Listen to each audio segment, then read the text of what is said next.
So hari ni kita nak hantar wife kita pergi kerja. Abang nak pergi kerja hari ni?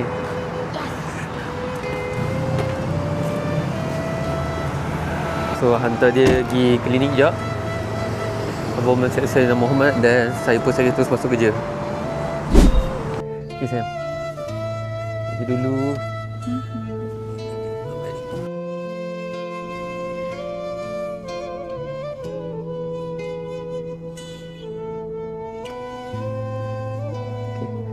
Sayang, jumpa balik ni. Nanti biar ambil sayang, okey? Untuk para suami dekat luar sana, insya-Allah pesan daripada diri saya, semoga kita sentiasa berdoakan ini. Doa ini sangat-sangat bagus. Apa-apa saya Sayyidina Muhammad, bila kita kiss dahi isteri kita, dalam hati kita, kita baca doa ni. Lagi sekali, screenshot benda ni, faham maksud dia, dan untuk para wanita, para isteri, cuba share dekat suami korang untuk insya-Allah dia bacakan pada kita.